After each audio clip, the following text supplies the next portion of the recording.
Good afternoon, and everyone. Welcome and thank you for coming today. My name is Mark Orlanis Pami, and this is my colleagues Alfad Sarek and Rehampi Bato. This is group being carried on inquiry assessment for a major subject entitled Management of Extension Program. We are conducting a focus group part our information gathering or needs assessment for inquiry for the research, verification or purpose. Before I'm giving the discussion, I would like to review the assignment concept from given to you.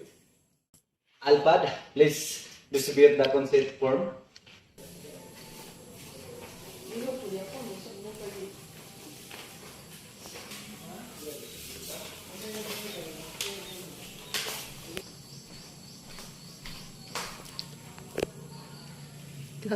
The concept will be our record that you agree for participant in the group. You agree to the recording, and you understand we will keep an information conditional. We need sign a concept from for each participant. This concept from also say everyone that room should be respect continually. If you know each other, we are that you not talk about specific individuals and information that is shared in fine talk about discussion. But now in define. See what? Any question about the concept form? None? Okay, moving on. We begin our discussion by reviewing a few things about a focus group. We'll be focusing on some specific topics. We are interested and everyone has to say about them. And someone through an ideas that you expand on our info have a different point of view. Please speak up. Sometimes we have interrupt discussions, bring up topics to move on and another questions, topic to make sure that cover everything's or agenda.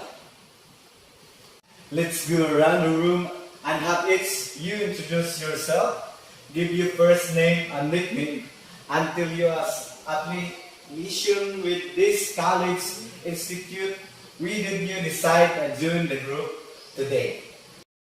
Alpad, did you get a record on that? Sure, I did. I think she'll go first.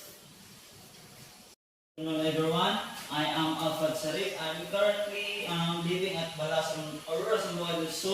I'm studying at Zamboanga Provincial Government College, and I'm taking the course of Bachelor of Science in Agriculture.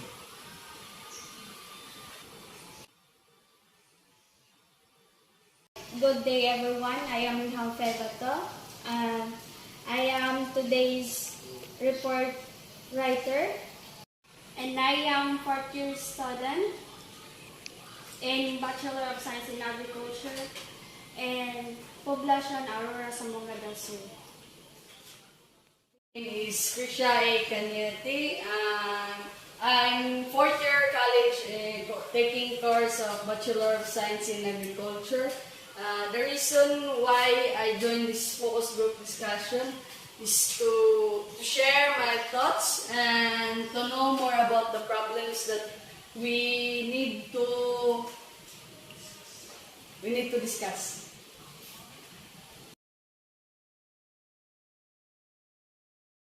Good day everyone, my name is Archie Mandababati.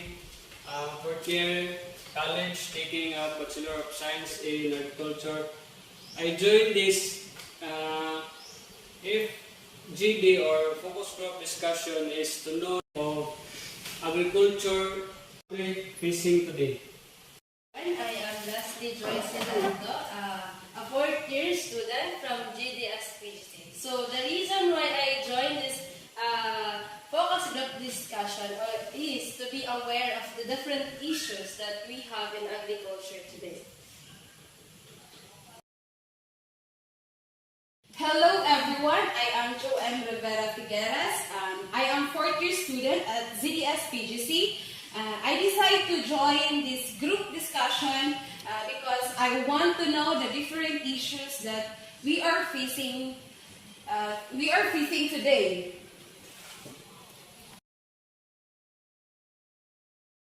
Everyone, so my name is Jinix Emily Horde and been transferring from different school before. Then this for a year, but right now I am a fourth year college in ZDSPGC. So I am graduating in coming summer. So sa wakas, gagraduate na din. And I joined this discussion because I am also a future extensionist, and yes, I want to learn more. Plan for the day, there will be 3 sub-parts for the discussion. Part 1 is about your thoughts or impressions toward our main topic. Part 2 will be about its impacts, and part 3 is more generally about food security. So any questions? And thank you again just so much. We really appreciate you giving us your time and energy. So, I would like to begin just asking generally, what do you think, guys, when you hear the phrase, the future agriculture?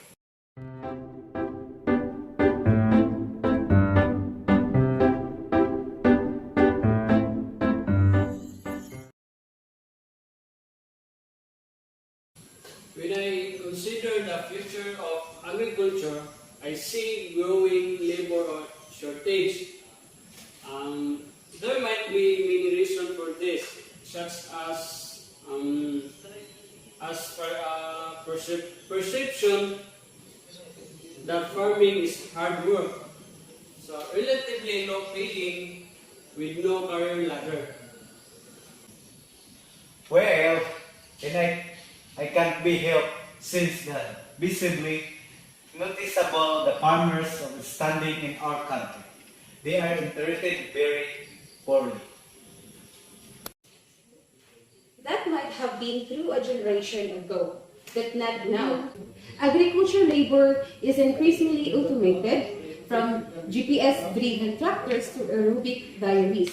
As today's farm become more automated, we need highly skilled technologies on farm and in our support industries that service those technologies. These are not jobs that we typically think of in agriculture, but they are essential to the new high-tech, low-labor industry that agriculture is becoming. These are family wage jobs available in agriculture.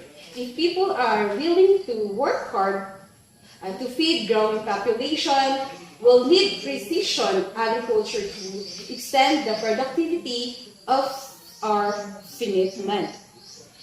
Will be double cropping in some places, and will need more careful management of our public lands for grazing to control weeds and limit wildfires. That is true.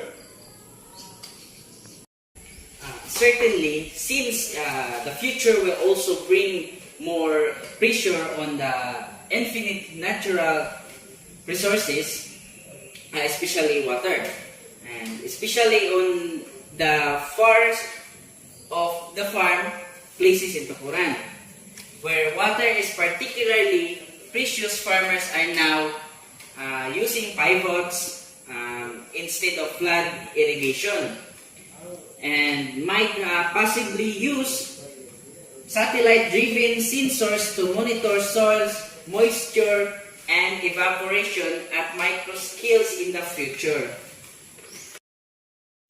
I can see where you're coming from. I am also expect regulations will be likely expand around issues of air quality, water quality, and the use of antibiotics. Growers must be knowledgeable about regulations, or they go out of business fast. It's time-consuming but critically important to keep up with new and evolving regulations and to navigate them effectively on your farm. Since education goes both ways, there's increasing need for consumers to understand how much work and care it takes to grow food. When leftovers are tossed out or a less than perfect fruit is rejected, it's insulting to growers who have put so much work into producing good, nutritious food, the safest in the world. Ah, you have a point. In short, you are saying that a farming is a skilled labor, right? Yes, I also agree. Farming requires lots of skills. It requires communication, cultural literacy, management, marketing, and business skills. Beyond the ability to grow the crops, it's a people business. I agree that we need to help people understand agriculture. To prepare the future of agriculture, we should look abroad and places like Denmark or New Zealand, where growers today are dealing with problems that will be facing 2030. Yes, for the future, we need to encourage more bright minds to become excited about farming a place where you can really see the result of your labor. Any more ideas, comments, opinions? None? Okay, now we're moving into the next part. Okay, thank you. So let's move on. So for centuries, farmers have pondered over and worked on the issue of increasing crop yields. Some of the solutions were efficient and some were not. And today, in addition to the valuable experience of previous generations of farmers, the agriculture industry can also benefit from the achievements of modern science and technology. So do you think technology will have a great impact on yield growth? And what are the ways technology improve crop yield?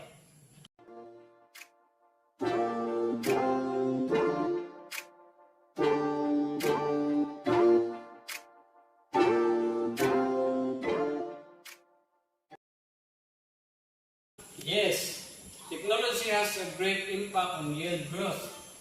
Farmers who aim to increase an average crop yield per acre on their field must have a streamlined irrigation system at hand, providing the plants with the appropriate amount of water directly affect the plants and consequently the crop yields.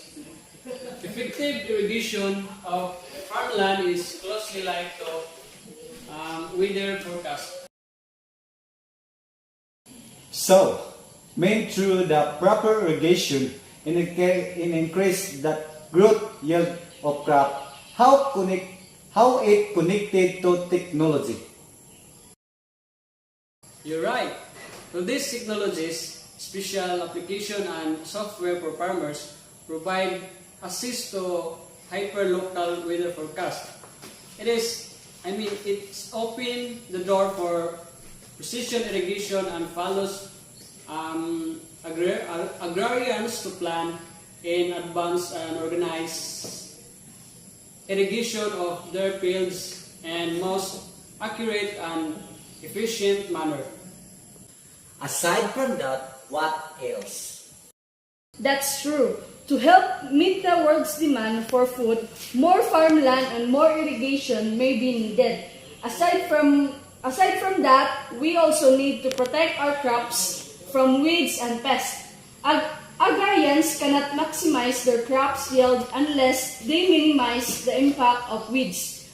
Pest of diseases, a single weeds pest infestation can spread like wildfire from field to field if overlooked. So depending on the problems farmers several measures such as herbicide, insecticides, disinfectants, fungicides, and etc. to protect their crops and maximize their yield. You have a point. We are really need to protect our crops from those pests in order to increase our yield. I also agree with that. We also have crop sensors that help apply fertilizers in every effective manner, maximizing uptake. And this sense how your crops is feeling and decrease the potential leaching and runoff into underground water. Crop sensor, maaari mo ba kaming bigyan ng ibang opinion kung ano ito? Well, yes, sure. Crop sensors tell application equipment how much to apply in real time. Rather than making prescriptions fertilizer map for a field before you go out to apply it. Optical sensors can sense how much fertilizers a plant may need. It is based on amount of light reflected in the sensor. Wow! Hindi nga natin ipagkakaila na nagiging moderno na tayo dahil sa mga teknolohiya na lumalabas. Another thing, aside from that, technology in farming has improved the method of yielding crop. So for instance, we have the mobile technology. Mobile technology is playing a vital role in monitoring and controlling the crop irrigation systems. Aside from NIA, meron din pala tayong technology in irrigation. Tama ba ako? Yes, you're right. With the introduction of this modern technology, a farmer can regulate his irrigation system from a phone or computer instead of driving to each field. Moisture sensors fixed on the ground can communicate information about the level of moisture present at certain depth in the soil. Yes, exactly. Technology in farming nowadays affects many areas of farming, such as pesticides and technology, fertilizers, and etc. So, in genetic engineering and biotechnology have resulted in pest resistance and improved crop yields. And well, one thing we are getting to the end here, but one question that we are also interested in is since the issue of how to feed a growing population and its sustainability has been brought by more sharply into focus. So, would such technology and innovations improve food security? I'm sorry, can you please repeat the question? Okay, as I said earlier, would such technologies and innovations improve food security?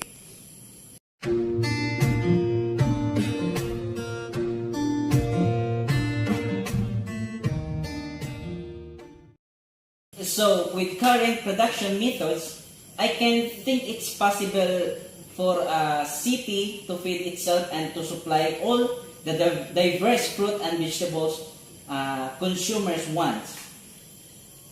Why do you say so? Well, masasabi ko dahil kahit mayroon na tayong makabagong teknolohiya at kahit moderno na tayo ngayon sa agrikultura, marami pa rin ang sambayanang Pilipino na hindi nakakain ng sapat sa isang araw. Isa ang Pilipinas sa halimbawa. Dahil na rin sa populasyon na mayroon tayo, matami ang pamilya na walang trabaho o bahay man lang. Ang patuloy na lumalagong hanay ng mga makabagong teknolohiya na magagamit ng magsasaka sa buong mundo ay kahanga-hanga, ngunit ang teknolohiyang ito ay bihirang maabot ng mga tao higit na nangangailangan ito. Well, totoo ba dahil kahit dito sa Pilipinas, pinahirapan din tayong makisabay sa bagong teknolohiya sa agrikultura, hindi gaya ng mamayang bansa. Kaya nga, ang mga magsasaka sa buong mundo ay gumagawa ng sapat na pagkain upang pakainin ang humigit kumulang sa 10 bilyong tao. Gayunman, dahil sa iba't ibang mga kadahilanan, isang bahagi lamang ng pagkain iyon ang gumagawa nito mula sa crop hanggang sa plato. Isa sa siyam na tao sa planeta ay matutulog ng gutom halos gabi-gabi. Sa tingin mo, ano kaya ang rason? Well, isa sa mga salik nito ay ang walang simetriko na pag-a-access sa kaalaman at teknolohiya na kinakaharap ng mga bansang mababa at nasa gitna ang kita kumpara sa mas mayamang bansa. Tama ka dyan. Kahit meron tayong teknolohiya na ito ngunit hindi sapat dahil kulang ang kalaman na mayroon tayo. Ngunit, maaari natin itong matugunan through promoting diversification, just as to improve food security. There needs to training on the importance of diversified and healthy diets for better nutrients. With more varieties of food and educated community on the importance of diversified diet, there will be sufficient staple foods available in the markets. Great! So, wanna thank you all again. Maraming salamat talaga at pinunukan niyo ang aking paanyaya. And thank you ulit for giving your time. Thank you. This was very interesting. So if you have any more questions and clarification, you can chat us up on Messenger through Discord, Viber, or Gmail. Yes, pwede nyo kami i-contact dyan and we'll get back to you as soon as possible. So, you are now free to go. Once again, thank you and coming everyone. That's all, thank you.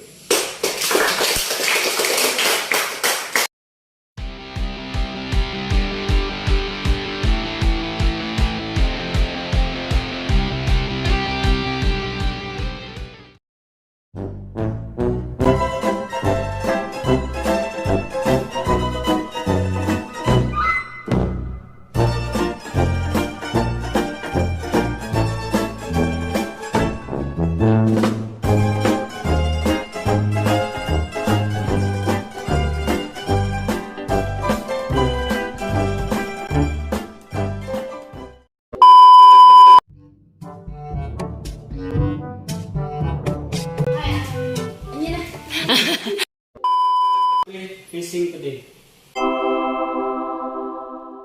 Nice.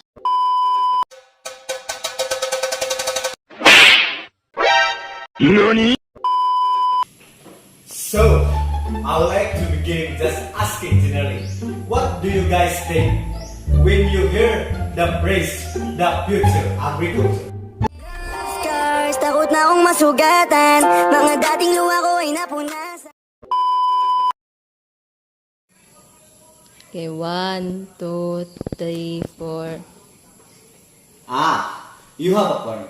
In the short, you're saying that farming is a skilled labor, right?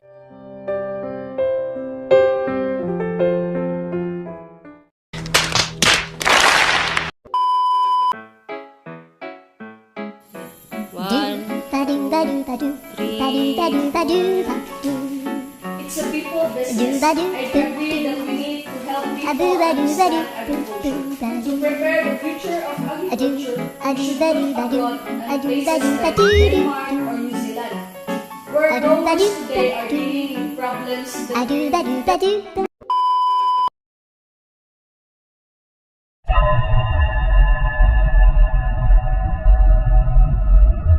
Wait a minute.